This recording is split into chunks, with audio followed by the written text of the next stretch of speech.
finally, the PC review that you've all been requesting. Out of all the latest top tier PCs that I've reviewed, the previous version of this PC has been by far the most purchased PC that I've seen come through affiliate links on this channel. Will Corsair maintain that reputation this year? This is my 100% honest and unbiased review of the Corsair Vengeance i7500.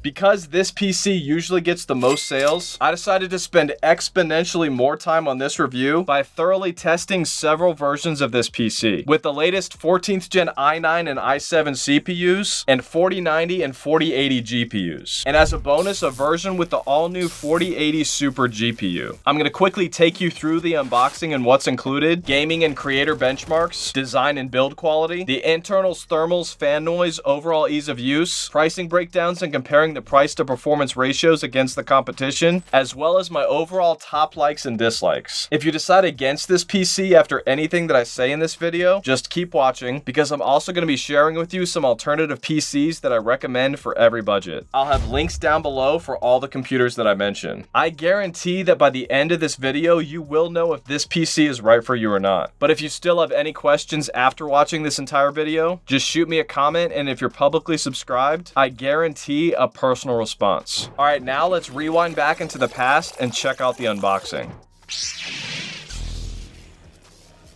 As you open the box, you'll be met with Corsair's usual extremely obvious instructions, an oh so kind thank you for joining our family, and then you'll find a smaller box with a power cable and 2 antennas for Wi-Fi.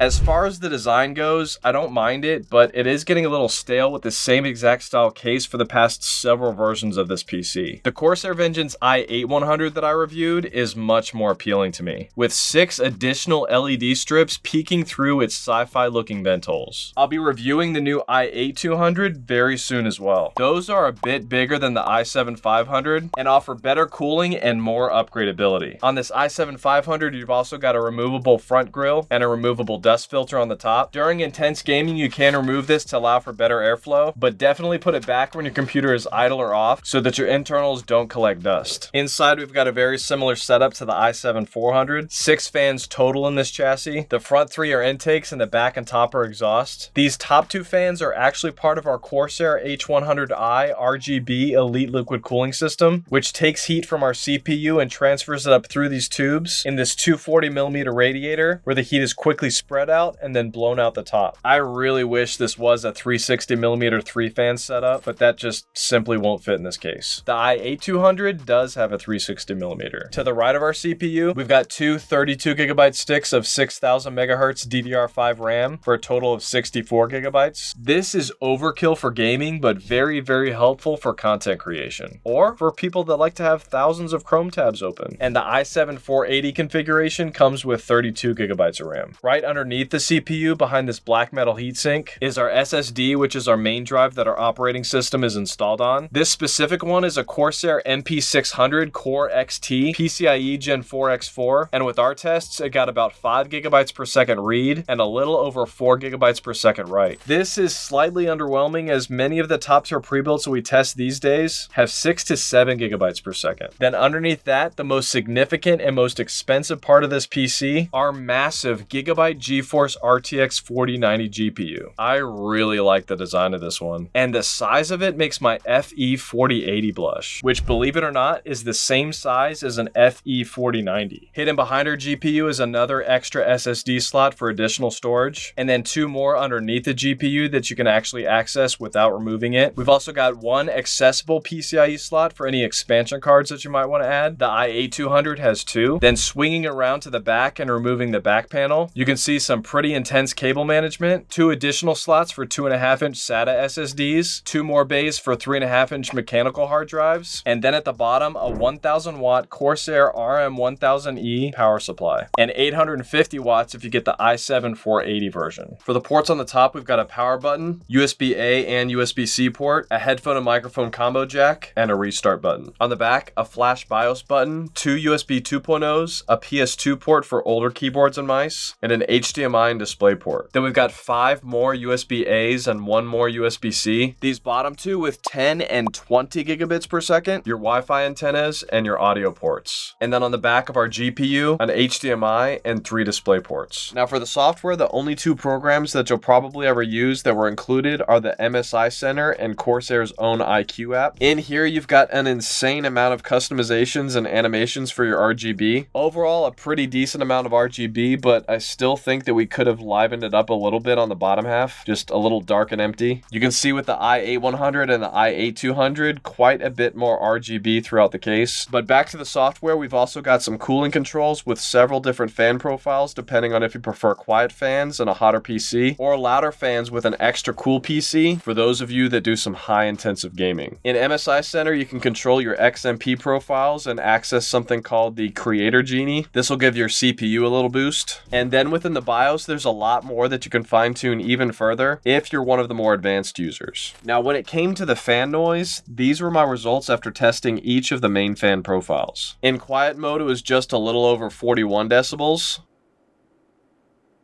And when moving up to performance mode, it brought the fan noise up to about 43 decibels.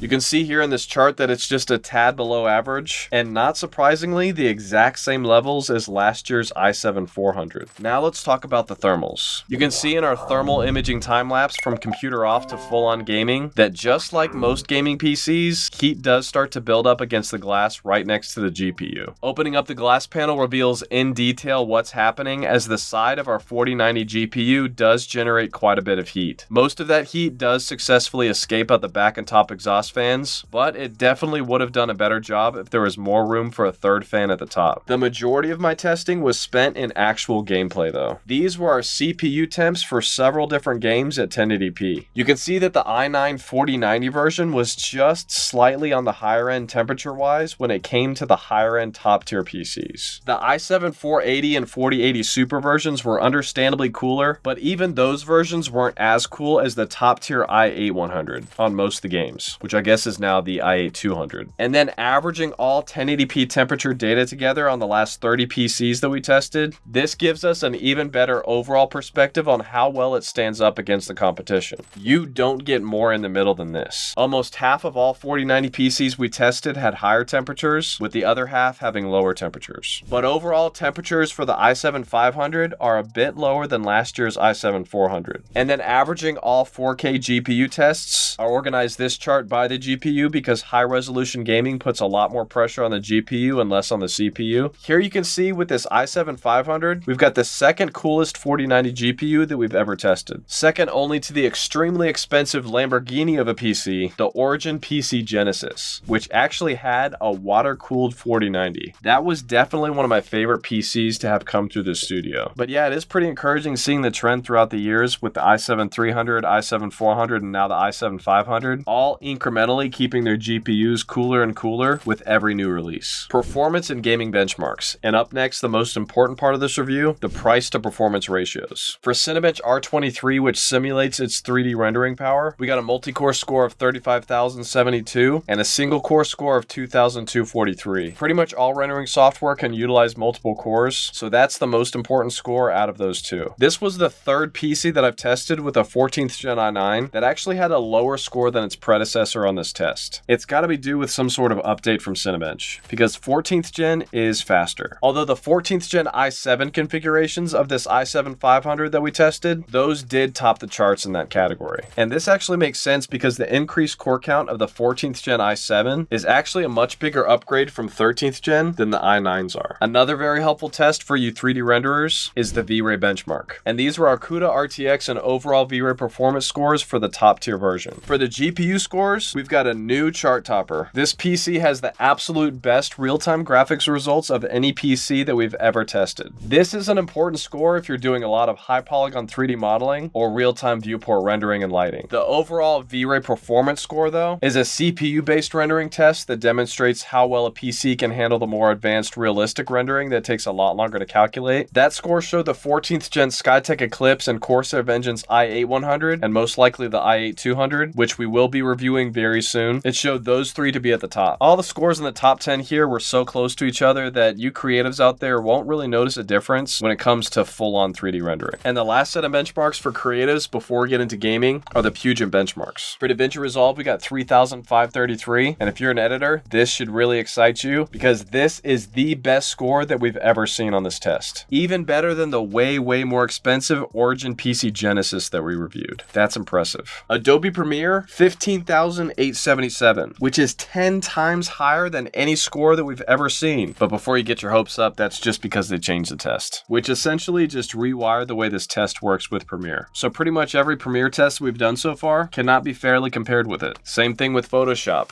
I decided to keep all other PCs still on this list for now though, so at least you can see how previous PCs compare to each other. Adobe After Effects, 1478. Thankfully, this test remains the same so we can compare it. And you can see that it's third place overall here with the i8100 still being above it. And I anticipate the i8200 being even higher than that. For 3D Mark, which is a great benchmark used to predict a computer's overall gameability, we plugged in these overall graphic and CPU scores into our master chart, and we almost got the highest score that we've ever seen. Second only to that very expensive Origin PC Genesis with that liquid-cooled GPU. Then on the i7-480 and 4080 Super versions, we got just about the best in that category, but surprisingly, the 4080 Super did not have any better of a GPU score than the regular 4080 did. For those of you looking to step up your VR graphics and take them to the next level, you'll be pleased to know that this was also a chart topper, with our VR Mark score of 21,701, the best we've ever seen. Actual gaming benchmarks are probably what you guys care the most about though. This is some gameplay from some of those games, and I gotta tell you, I can see why this is the PC that nearly half of my viewers ended up purchasing. These were our average FPS results that we got for several games at their highest preset settings at 1080p. Faster overall than Corsair's Lamborghini of a PC, the i8100 from last year. If you don't even care to venture past this resolution for gaming, then one of these other PC configurations that I've also reviewed might be a better option as they're way less expensive. This Victus by HP 15L almost hit above 60 FPS on all games at max settings. So with putting it at more modest settings, it could be enough to just get you by if you don't have a lot of money. I'm going to reveal more on this coming up in my recommendations for every budget section. Then here at 1440p, you can see it did pretty awesome here as well. Same thing here at 4K. To be able to hit 72 FPS at ultra graphics settings at Cyberpunk 2077, that's pretty impressive. Now averaging all FPS from all games and comparing them with the most recent PCs that I've reviewed over the past year together, this gives you the best overall perspective on how well they stack up against each other. Second place overall. And for the i7-4080 and 4080 Super configurations, first place overall in that category. At 1440p, the top tier i7500 slid into first place with about 292 average FPS at max settings. And again, the highest FPS for the i7-4080 category here as well. At 4K gaming though, surprisingly, Alienware's custom 4090 proved itself to be faster, and of course the very expensive Origin PC Genesis, that one was able to squeeze the most performance at higher resolutions because of that liquid-cooled GPU. It still absolutely blows me away that the more budget-friendly Skytech Azure 2 with a 13th gen i5 and 4070 Ti is actually faster than the previous gen top-tier PCs for half the price that those were at launch. At the time of this recording, the less expensive i7-480 version costs $3,000. This will soon be discontinued though because Nvidia is no longer making 4080s. Hopefully when it does, the 4080 Super will come down in price. It honestly was barely any better than the regular 4080, but a whopping $300 more. My advice is get the version with the regular 4080 before it goes out of stock. If you're a baller and you have enough for the top tier version with an i9 and 4090, then that's going to run you about $4,000. And if you're ultra rich, I'd get the i8200. That one is my favorite looking PC. It's got double the SSD storage than the i7-500. It's quite a bit bigger with more options for upgrades, better cooling, and more ports. Now for the most important part of this review, the price to performance ratios. You can see here at 1080p gaming that the i9-4090 version is just slightly a better deal than the previous i7-400. Surprisingly, the Alienware Aurora R16 currently gives you the most performance for your money in that category. Alienware, as you saw, did get a bit hotter than most, so if you're gaming consistently for hours every day, that will most likely shorten the overall lifespan. It's also got a smaller case and it's a lot less upgradable than Corsair, and it also only has a 1-year warranty as opposed to Corsair Corsair's 2-year warranty. Similar rankings when it came to 1440p gaming as well. The most FPS for your dollar at top tier gaming, again, the R16. The i7500 did have a pretty respectable average ratio though, for both the top tier and mid tier versions we tested. And then at 4K, again, as of right now, the best performance for your money, the R16. This is mainly due to it being one of the least expensive top tier PCs that you can find right now. Most of the top tier PCs got rid of their good deals right after Black Friday. But here in this chart, you can see that the CyberPower PC Gamer Supreme that we tested and the HP Omen 45L, they're not too far behind. Again, this i7500 performed pretty average here as well. Corsair Vengeance PCs did rank better when it came to the price to performance ratios last year, so it kind of leads me to believe that they're keeping their prices a little bit higher than they normally do because they're getting a little cocky about their S tier status. And they got to pay for that double warranty somehow. If you happen to be at an entirely different price point, these are my recommendations for every budget. I've also got affiliate links in the comments and description below for all of them, as well as tags directly on this video. At just over $3,300, the top tier Alienware Aurora R16 is actually a pretty good deal. I would only get this one if and only if you don't plan to be doing any upgrading. Alienware PCs are only for those that find modifying their PC to be a chore and tend to swap their PCs out for a completely brand new one after a few years. If you need to be under $3,000, then I would go with this i7-480 version of the CyberPower PC Gamer Supreme that we reviewed for just over $2,600. Basically the same specs as the less expensive version of this i7-500, but about $400 cheaper. Although I definitely prefer the Corsair version, this one's a pretty good option if you can't afford Corsairs. The quality of the components isn't usually as good as Corsair's, and again, they're stuck with that 1-year warranty versus Corsair's 2-year warranty. But you could also subscribe to Best Buy's Total Tech membership, and that would give you an even better 2-year coverage for about $180 a year. So for 2 years, that's still cheaper than this Corsair. Best Buy's Total Tech also includes accidental damage, free extended 60-day returns, 2-day shipping, free 24/7 tech support, and also some exclusive member prices. I know that sounds like an ad, but it's not. They don't pay me to say that. I get absolutely nothing if you get a subscription, but I've been using it for about 2 years now, and all those benefits are applied automatically to everything that I buy. So back to PC recommendations. If $2,600 is still too much, then that Skytech Azure 2 with a 4070 Ti that I reviewed is what I recommend. Closer to a $1,500 budget, this version of the Lenovo Legion Tower 5i with a 4070. Closer to $1,000, this CyberPower PC Gamer Extreme that I just reviewed with an i5 and 4060. And for under $1,000, I'd get this exact version of the Victus by HP 15L that I reviewed with a 1660 Super and i5 for just over $600. That is the bare minimum that I would get for semi-decent gaming at low settings. If you're coming from a console like an Xbox Series X or the PS5 and you want your graphics to at least match that, then you'll need a PC with at least a 3060, or in this case, a 4060 GPU, and 16 gigabytes of RAM. And that'll bring the price up on this one to about $800. Overall, just as I expected, this line of Corsair Vengeance PCs continues to shine. We won't see a major leap in performance for another year or so when the 50 series GPUs come out, but this is pretty much as good as it gets as of right now. This PC topped the charts when it came to real-time viewport rendering, creative work, VR, and regular PC gaming. Basically all the categories that matter. Temperatures and fan noise stayed relatively low, and it's also very upgradable, just not as upgradable as the i8200. My only real cons with this PC is that we don't have enough room for a larger 3-fan radiator combo at the top, and that price. $4,000 for the top tier model is not a small chunk of change. If you do decide to purchase this PC or any of the others that I mentioned, then please remember to use my affiliate links in the comments and description below, or tag directly on this video, as I get a small commission at no cost to you for every single purchase made. And it's actually a major factor in keeping this channel going and getting better and better for you. I've also recently upgraded to Genius Links, so every link below takes you to a page with all the major outlets to purchase each PC so that you can compare all of them for the best pricing. I'd also like to personally thank all of my members for their monthly support of this channel. Also, make sure to like, comment, and subscribe with notifications turned on to stay up to date with all of my latest tech and gaming PCs. Thanks for watching, guys. I love you guys. God bless.